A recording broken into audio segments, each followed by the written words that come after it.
Assalamualaikum warahmatullahi wabarakatuh. Di sini kami ingin mempresentasikan hasil diskusi kelompok kami. Klasifikasi faktor-faktor risiko stroke pada otak dengan metode algoritma C45. Kami dari kelompok 13 dengan anggota 1. Dimas Adir Rifanto dengan NIM 192361150, 2. Miftahul Fajrin S dengan NIM 192366040, 3. Rofi Fatur Rahman dengan NIM 192366037, 4. Saya sendiri Salsa Nur Aziza dengan NIM 192366048. Latar belakang.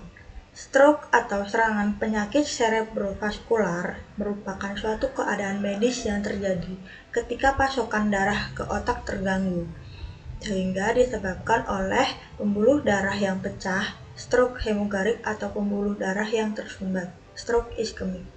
Menurut data dari World Health Organization, stroke merupakan penyebab kematian kedua terbanyak di dunia setelah penyakit jantung dan kanker. Di Indonesia juga, stroke juga menjadi permasalahan kesehatan yang signifikan dengan jumlah penderitanya yang terus meningkat. Identifikasi masalah. Bagaimana melakukan klasifikasi faktor-faktor risiko stroke pada otak dengan menggunakan metode algoritma C45.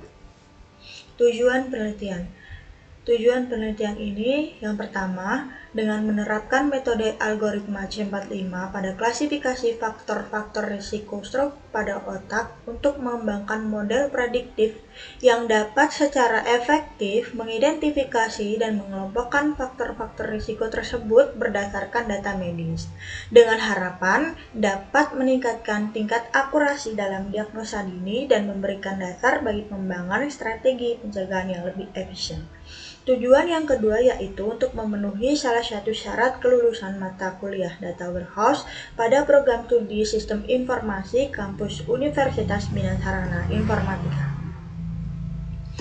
Metode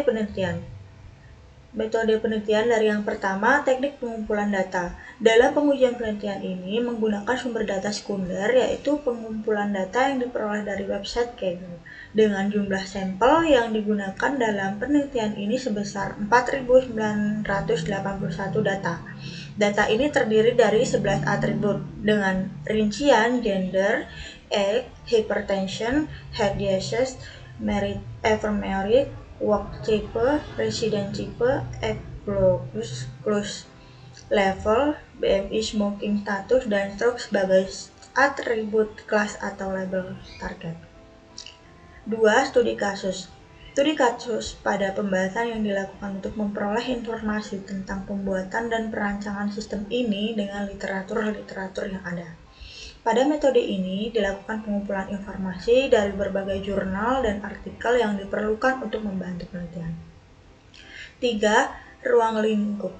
Adapun ruang lingkup materi pada pembahasan permasalahan ini mengenai penerapan data mining klasifikasi faktor-faktor penyakit risiko pada otak dengan menggunakan metode algoritma C45 yang memiliki beberapa atribut. Untuk selanjutnya, presentasi akan dilanjutkan oleh Mas Miftahul Fajrin. Assalamualaikum warahmatullahi wabarakatuh. Perkenalkan, nama saya Miftahul Fajri S dengan NIM 19236040. Di sini saya akan menjelaskan beberapa landasan teori dari tugas data warehouse yang kelompok kami kerjakan. Landasan teori. Menurut Kustiawati 2003, stroke adalah gangguan fungsional pada otak, vokal maupun umum yang terjadi secara tiba-tiba, kecuali selama intervensi bedah atau kematian yang terjadi selama lebih dari 24 jam. Di Indonesia sendiri, stroke adalah salah satu penyebab kematian dan kecacatan neurologis yang paling umum. Sebagian besar kejadian stroke tersebut adalah non-hemorrhagic. Iskandar 2002. Data mining. Menurut Suntoro 2019, data mining sebagai bidang ilmu yang relatif baru Saat ini data mining menjadi salah satu pusat perhatian para akademis maupun praktisi. Data mining adalah proses menemukan pola atau informasi yang menarik dalam kumpulan data tertentu dengan menggunakan metode atau teknik tertentu. Dalam data mining ada banyak teknik, metode, atau algoritma yang berbeda. Menurut Mardi 2017, memilih metode atau algoritma yang tepat saat bergantung pada tujuan dan proses knowledge discovery in database KDD. Data warehouse dan business intelligence. Data warehouse dan business intelligence adalah istilah yang digunakan untuk menggambarkan proses menyimpan semua data perusahaan dalam bisnis, data internal atau eksternal dari berbagai sumber dengan fokus pada analisis dan menghasilkan wawasan yang dapat diambil tindakan melalui alat BI atau business intelligence. Algoritma C45. Algoritma C45 adalah algoritma yang digunakan untuk membuat pohon keputusan berdasarkan data pelatihan yang memiliki atribut diskrit atau kontinu. Algoritma C45 sendiri dapat menangani data yang memiliki nilai atribut yang hilang dan dapat melakukan pemangkasan pohon untuk mengurangi kompleksitas dan overfitting. Menurut Pandi et al. 2016, algoritma C45 merupakan pengembangan dari algoritma ID3 yang dibuat oleh J. Ross Quinlan. Klasifikasi. Menurut Oktanisa dan Supianto 2018, dalam data mining, klasifikasi adalah metode yang digunakan untuk mengelompokkan data berdasarkan seberapa erat data tersebut terhubung dengan data sampel. Analisa dan perancangan. Awal penelitian ini dilakukan untuk mengetahui faktor-faktor risiko penyakit stroke. Data yang kami gunakan diperoleh dari website resmi Kaggle. Analisis masalah. Penyakit stroke sering dianggap sebagai penyakit monopoli orang tua. Namun sekarang ini ada kecenderungan juga diderita oleh pasien di bawah 40. Hal ini dapat terjadi karena adanya perubahan gaya hidup terutama orang di perkotaan. Perancangan objek penelitian. Penelitian ini berfokus pada faktor-faktor risiko penyakit stroke pada pasien dengan beberapa faktor risiko. Itu jenis kelamin, umur, hipertensi, penyakit jantung, sudah menikah atau belum, pekerjaan, tipe tempat tinggal, rata-rata tingkat usia, dan berat badan ideal. Algoritma C5 memiliki beberapa keunggulan, masuk kemampuan untuk mengolah data numerik dan chart, kemampuan untuk mengenangani nilai atribut yang hilang, dan kemampuan untuk menghasilkan aturan yang mudah dipahami. Decision tree merupakan salah satu teknik pengklasifikasian dan prediksi karena hasilnya mudah diinterpretasikan. Rapid miner memudahkan pengguna dalam melakukan perhitungan data yang sangat besar. Operator memodifikasi data, menghubungkan data ke node-node pada operator, dan kemudian kita hanya perlu menghubungkan ke node hasil untuk melihat hasilnya. Langkah-langkah rapid miner. 1. Import data. Setelah data diperoleh dari Kaggle siap, maka langkah pertama yang dilakukan yaitu mengimport data yang akan diolah dalam rapid miner. 2. Menentukan kelas atau target. Menentukan kelas menunjukkan implementasi dari penentuan atribut yang akan dijadikan kelas atau target. Dengan begitu, dataset yang diimport tersimpan di lokator dari rapid minernya. 3. Desain. Tahap ini mencakup implementasi desain sebagai proses sebelum menentukan keputusan menggunakan decision tree atau pohon keputusan. Cross validation digunakan sebagai teknik statistik untuk menilai dan menguji kinerja. 4. Rapport cross validation ini merupakan teknik validation dalam machine learning yang digunakan untuk mengukur kinerja model dengan lebih akurat, menghindari overfitting, dan memastikan bahwa model memiliki kemampuan generalisasi yang baik.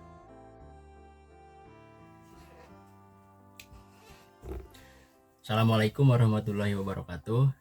Perkenalkan, nama saya Rofi Batur Rahman. Pada sesi kali ini saya akan menerangkan tentang hasil penelitian dari kelompok saya, yaitu kelompok 13 pada mata kuliah Data Warehouse dan Business Intelligence dengan judul klasifikasi faktor-faktor risiko stroke pada otak dengan metode algoritma C45. Pada slide pertama dari hasil penelitian di sini terdapat data stroke otak. Dalam data stroke otak terdiri dari 11 atribut, yang dimana satu atribut stroke ini adalah atribut sebagai label atau target. Di sini terdapat nomor yang tidak terhitung sebagai atribut dan ini sebagai ID. Yang kedua ada gender.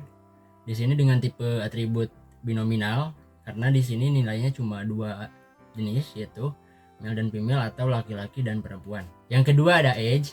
Ini adalah usia dari setiap pasien dengan tipe data numerik. Yang ketiga ada atribut hypertension atau hipertensi. Di sini dengan tipe atribut binominal. Ini bukan numerik karena di sini terdapat dua nilai atribut, yang dimana 0 menunjukkan bahwa pasien tidak menderita hypertension dan 1 jika pasien menderita hypertension. Yang keempat ada heart disease, yang dimana nilai 1 adalah jika pasien menderita heart disease dan 0 jika tidak menderita heart disease. Yang selanjutnya ada hypermerid. Ini juga binominal tipe datanya karena memiliki dua nilai atribut, yaitu yes dan no atau tidak dan iya, atau iya dan tidak. Selanjutnya ada work type, jenis pekerjaan dari pasien. Ini tipe atributnya polinomial karena memiliki banyak nilai atribut. Yang selanjutnya ada residence type atau tipe tempat tinggal dari pasien. Residence type memiliki tipe atribut binominal karena memiliki dua nilai, yaitu urban dan rural. Yang selanjutnya ada biji glukosa level. Ini tipe datanya numerik atau real ya, numerik. Tipe data maksudnya tipe atributnya ya. Yang selanjutnya ada BMI. Ini juga tipe atributnya numerik. Yang selanjutnya ada smoking status atau status merokok dari pasien. Ini polinomial juga tipe atributnya karena memiliki nilai yang lebih dari dua jenis.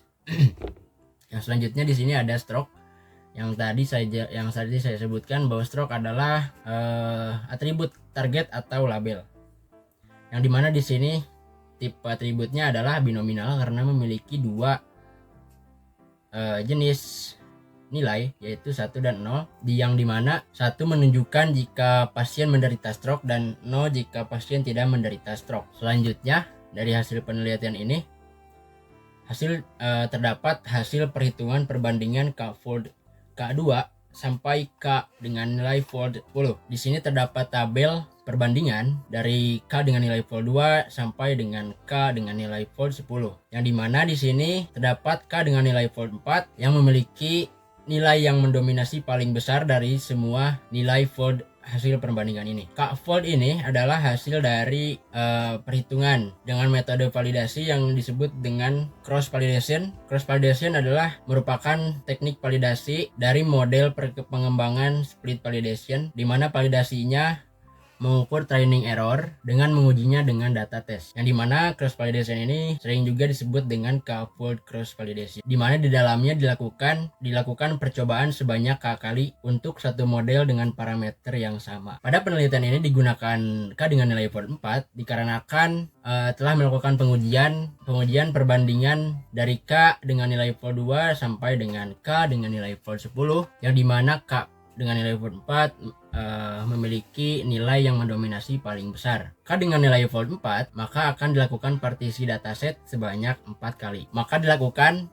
partisi dataset sebanyak 4 partisi dengan perbandingan 4 data training dan 1 data testing. Lalu performanya akan diuji sebanyak 4 kali. Dengan ilustrasi misal pada iterasi pertama, partisi pertama sebagai data testing, sedangkan partisi 2 sampai 4 adalah data training. Kemudian pada iterasi kedua, data testingnya terdapat pada partisi kedua, lalu data trainingnya terdapat pada partisi 1, 2 sampai 4. 1, 3 sampai 4. Begitupun seterusnya. Sampai data testingnya terdapat pada partisi yang keempat. Setelah selesai, selanjutnya akan dihitung nilai rata-ratanya dari setiap performance. Jika sudah selesai, selanjutnya akan dihitung nilai rata-rata dari performance dari setiap iterasinya. Pada hasil penelitian selanjutnya, hasil analisis akurasi prediksi menggunakan metode algoritma C45 untuk memprediksi stroke otak menggunakan software RapidMiner. Di sini terdapat tabel akurasi yang mendapatkan nilai sebanyak 94,68%, di mana nilai akurasi 94,68% ini pada data stroke otak menunjukkan bahwa model pohon keputusan yang dibangun pada metode C45 dapat mengklasifikasikan data dengan sangat akurat, di mana model tersebut dapat memprediksi jenis stroke otak dengan benar untuk 94,68% dari data. Ini dihitung dengan confusion matrix, yang dimana akurasi ini menggambarkan seberapa akurat model dalam mengklasifikasikan data dengan benar. Terdapat rumus atau persamaan dari akurasi ini, yang dimana TP ditambah TN lalu dibagi dengan jumlah keseluruhan data, atau TP ditambah EP ditambah FN ditambah TN. TP di sini adalah 8, lalu TN adalah 4708, lalu FN adalah 240, lalu TN adalah 25. Artinya nanti TP ditambah TN artinya 8 ditambah 4708 dibagi dengan keseluruhan data yaitu TP ditambah EP ditambah FN ditambah TN. Berarti nanti 8 ditambah 4708 dibagi dengan keseluruhan data yaitu 8 ditambah 25 ditambah 240 ditambah 4708, maka akan menghasilkan 0,9468, lalu akan dikalikan dengan 100 dan menghasilkan akurasi sebesar 94,68. Pada hasil penelitian di halaman selanjutnya yaitu pengujian performance vector pada RapidMiner. Di sini terdapat dua tabel, yaitu tabel precision dan tabel recall, di mana hasil akurasi yang dihitung menggunakan confusion matrix pada pemrograman atau machine learning RapidMiner menghasilkan akurasi sebesar 94,8% dengan precision stroke 24,24%, precision tidak stroke dengan nilai 95,15% dan recall stroke 3,23% serta recall tidak stroke 99,47%. Di sini pertama-tama saya akan menjelaskan pada tabel yang precision. Pada tabel precision ini menggambarkan akurasi data yang diminta dengan hasil prediksi yang diberikan oleh model. Precision memiliki rumus atau persamaan true positif dibagi true positif ditambah false positif. atau EP. Namun pada rapid manner ini menggunakan rumus precision micro atau presisi mikro untuk menghitung presisi. Rumus precision mikro adalah rata-rata presisi dari semua kelas data dengan bobot yang sama untuk semua kelas data. Dengan rumus presisi mikro adalah sigma, saya tulis di kertas aja, adalah sigma TPI dibagi TPI ditambah EPI. Nah ini ya rumusnya. Ini kalau di mirror bisa ini sih, bisa bagus sih.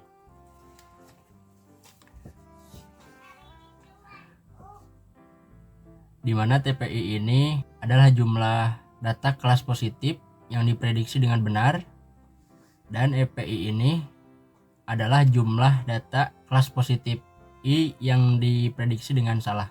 Lalu yang dimaksud I pada rumus ini adalah melambangkan atau menandakan indeks kelas data. Nah, berdasarkan data pada tabel ini terdapat dua kelas data, yaitu kelas data positif atau 0 dan kelas data negatif atau 1. Oleh karena itu, presisi mikro ini dapat dihitung dengan rumus atau persamaan. Saya tulis lagi di buku ya. Dengan persamaan TP0 dibagi TP0 ditambah EP0 ditambah TP1 dibagi TP1 ditambah EP1. TP0 ini berarti angka 8. Yang ini 8 dibagi TP0 8 ditambah 25 lalu ditambah dengan TP1 4708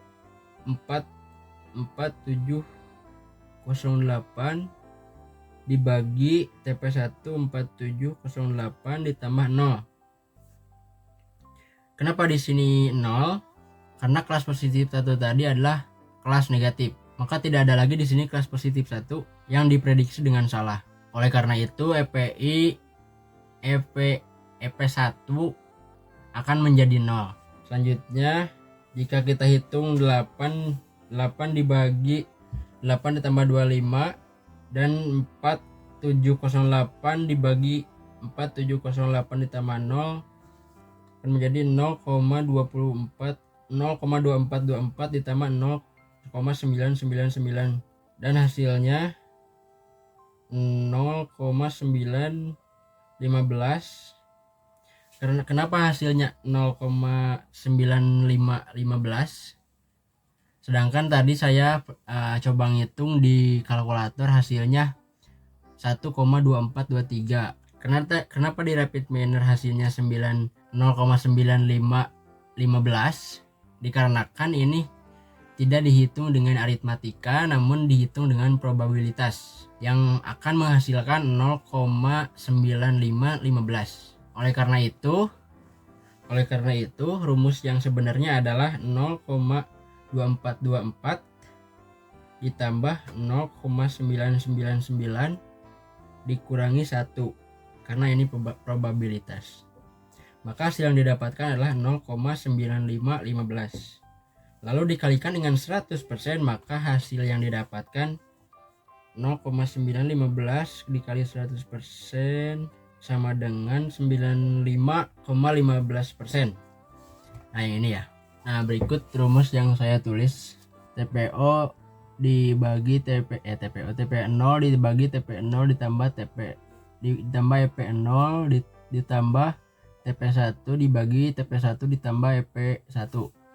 Maka hasil yang didapatkan di sini 8 dibagi 8 ditambah 25 dibagi 8 ditambah 25 ditambah 4708 ya 4708 dibagi 4708 ditambah 0. Lalu di sini ada 0,2424 ditambah 0,999 dikurangi 1 maka yang didapatkan 0,9515, dan di sini 0,9515 dikalikan dengan 100%, maka yang didapatkan 95,15%.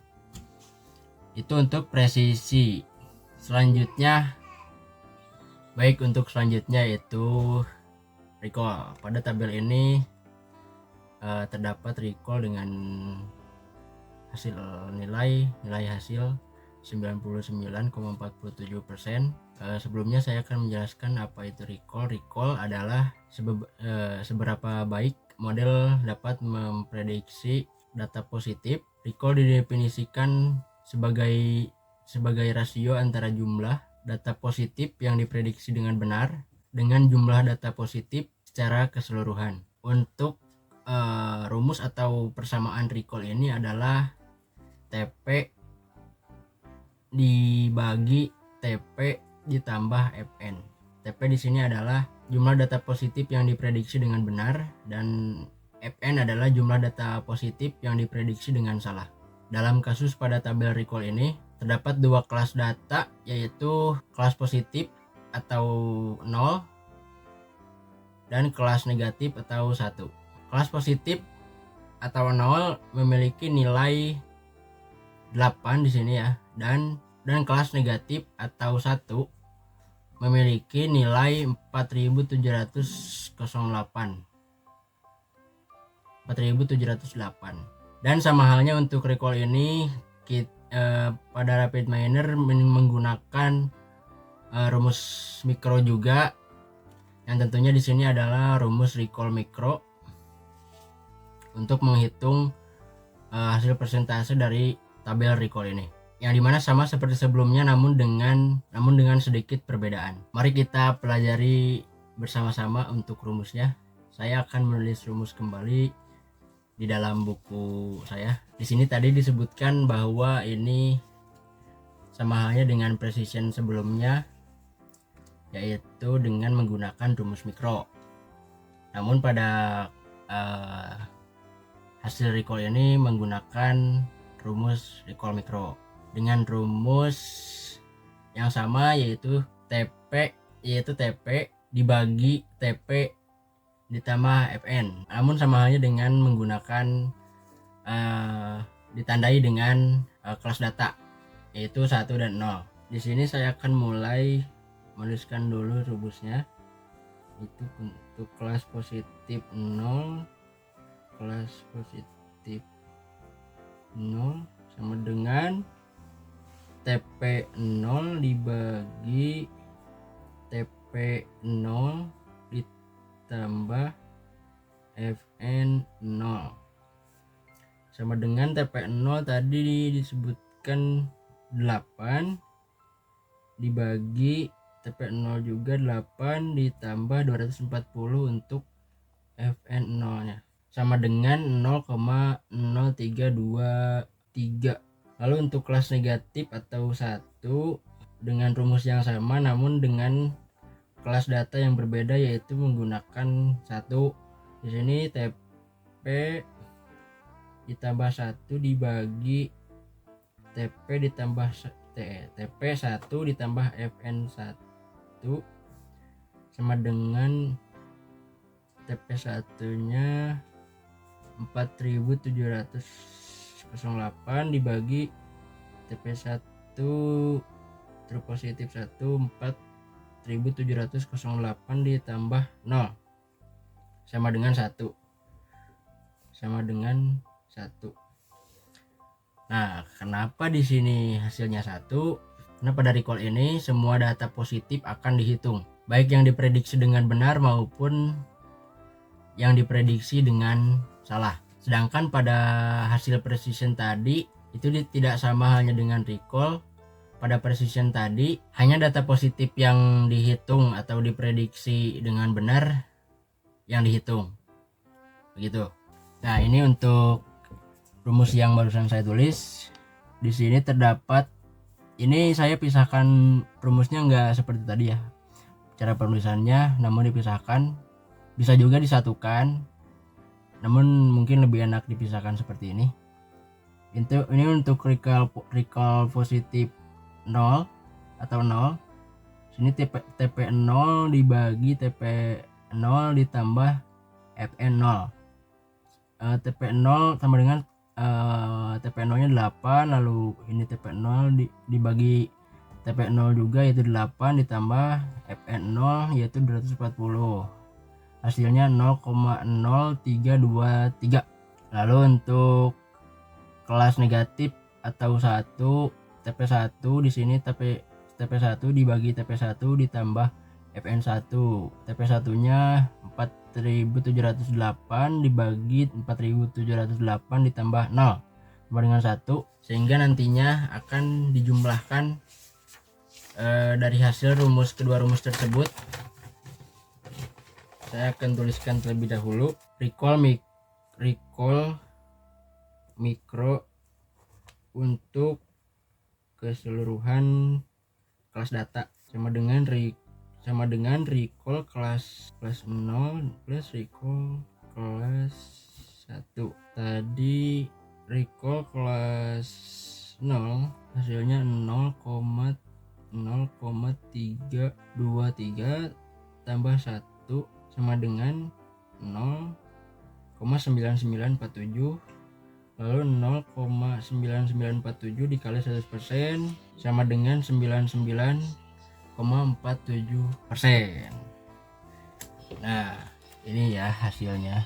Di sini tadi untuk recall kelas 0 atau positif, dan untuk recall kelas 1 atau negatif, dan ini untuk hasil recall kelas 0 tadi ditambah 1 yaitu hasil dari recall kelas negatif dengan hasil 0,9947 dan dijumlahkan kembali 0,9947 dikali dengan 100% sama dengan 99,47%.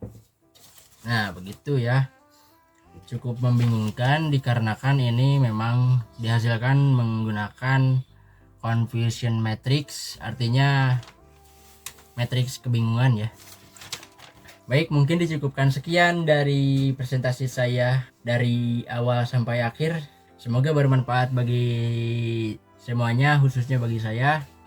Terima kasih. Syukron. Wassalamualaikum warahmatullahi wabarakatuh. Hatur nuhun. Kesimpulan, berdasarkan tahapan penelitian yang telah dilakukan pada penerapan algoritma C45 oleh kelompok kami untuk mengklasifikasikan faktor-faktor risiko stroke otak, akurasi tertinggi didapat pada nilai K sama dengan 4 dengan hasil penelitian menunjukkan bahwa klasifikasi dengan algoritma C45 dapat diterapkan dalam mengklasifikasikan data untuk faktor risiko penyakit stroke pada otak dengan menghasilkan nilai rata-rata akurasi sebesar 94,68%. Saran: pada penelitian selanjutnya disarankan untuk menggunakan algoritma yang berbeda atau mengkomparasinya sehingga diketahui akurasi yang tertinggi. Kemudian jika penelitian ini diterapkan oleh praktisi kesehatan, disarankan untuk memakai jumlah nilai K sama dengan 4 agar mendapatkan nilai akurasi yang baik. Sekian dari saya. Assalamualaikum warahmatullahi wabarakatuh.